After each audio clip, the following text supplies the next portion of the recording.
Merci de nous rejoindre pour ce 19-20 dans votre journal régional ce soir. Des poids lourds sous contrôle, une opération anti-fraude avait lieu ce matin sur l'A71 au péage de Gerzat.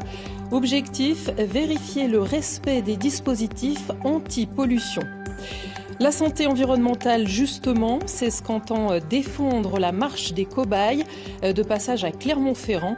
Et Michèle Rivasi, la députée européenne écologiste, est notre invitée.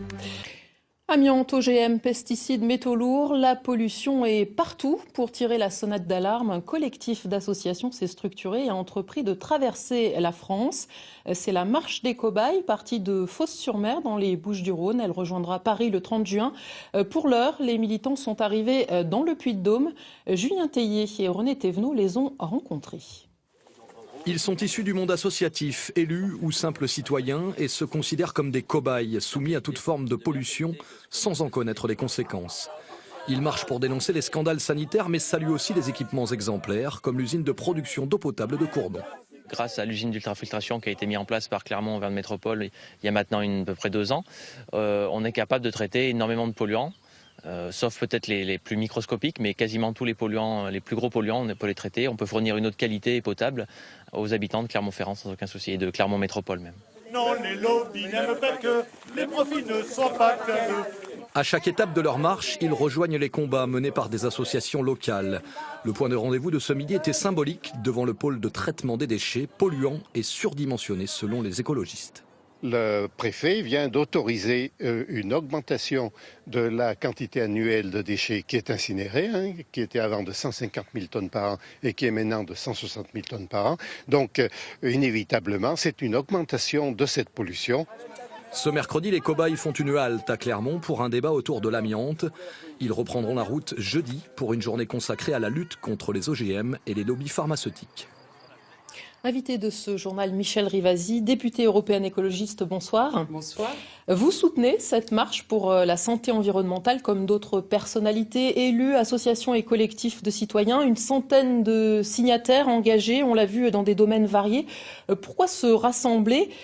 Pourquoi faire cette marche? Mais parce qu'on est en plein scandale sanitaire. Vous savez qu'il y a une épidémie de cancer. Il y a énormément d'obésité, de diabète, d'asthme. Et ça, c'est dû parce qu'il y a une dégradation de notre environnement. Là, dans votre sujet, on a parlé de la pollution de l'air. Regardez les camions qui ne respectent pas la réglementation européenne, qui fraudent même, on l'a vu au niveau des voitures. Sur l'eau, vous voyez que là, on fait une usine de filtration parce qu'il y a énormément de pesticides. Et donc, il faut investir dans des usines de filtration. Dans notre alimentation, il y a la malbouffe avec des perturbateurs endocriniens, avec des additifs qui entraînent justement des dysfonctionnements au niveau de notre organisme. Donc, ça suffit. On a les moyens de faire mieux et pourtant, eh bien, on est tous des cobayes par rapport à notre environnement qui est pollué. Une convergence des luttes environnementales, c'est ce que vous voulez organiser ? Mais c'est une première marche écologiste en quelque sorte, parce que vous voyez que ce soit des associations sur les médicaments, des associations contre l'amiante, des associations par rapport à tous les sujets qu'on a sur la malbouffe, eh bien on essaie de se réunir pour dire qu'on a des chemins communs. Les chemins, c'est déjà la reconnaissance d'être victime, le fait que la justice puisse attaquer. Par exemple, des entreprises qui polluent. À Montluçon, aujourd'hui, il y avait un procès vis-à-vis de salariés qui respiraient énormément de métaux lourds. Il y a énormément de sujets, vous voyez, liés à la santé et à l'environnement. Plein de conflits d'intérêts. La plupart des experts sont payés par les lobbies. Et on a vu que la dernière loi agriculture et alimentation, elle a abouti à quoi ?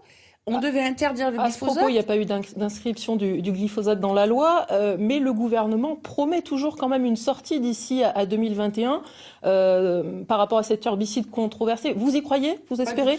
Parole à parole. Regardez, il y a eu le plan Éco-Phyto. On devait réduire en 10 ans 50% des pesticides. Eh bien, 10 ans après, on a augmenté la consommation de 22%. Là, M. Macron s'était engagé, vous voyez, à interdire le glyphosate sur 3 ans. Eh bien, il ne l'a pas inscrit dans la loi. On avait dit qu'il fallait un périmètre de protection autour des écoles. Vous voyez que lorsque les agriculteurs mettent des pesticides au niveau des vignes, ça a été retoqué. on a demandé à ce qu'on ne met pas de la pub sur les trop gras, trop sucrés, trop salés vis-à-vis de nos enfants. Ça a été retoqué. Mais qu'est-ce qu'ils veulent? Vous voyez le poids des lobbies, mais c'est inadmissible. Autant de messages, en tout cas, que vous allez porter jusqu'à Paris, puis jusqu'à Bruxelles. Mais qu'est-ce que vous espérez? Est-ce que ce n'est pas un peu le pot de terre contre le pot de fer? Écoutez, il ne faut jamais baisser les bras. Souvent, tout ce qui touche à l'environnement, c'est des directives européennes qui sont transposées sur la loi française. Et heureusement, parce que sur l'eau, vous voyez, sur l'air, ça vient de l'Europe. Et si la France ne respecte pas, il y a des contentieux et il y a des pénalités. Et donc, on veut informer les différents ministères de la santé, de l'agriculture et de la transition écologique qu'il faut qu'ils fassent mieux, qu'ils nous protègent et puis qu'ils reconnaissent les victimes et qu'en même temps, ce soit les lobbies qui payent et non pas nous qui sommes tout seuls, désemparés, vraiment exclus de la société. Non, c'est pour ça que cette marche a une vraie signification. On a bien entendu votre message. Merci Michel Rivasi d'avoir accepté notre invitation.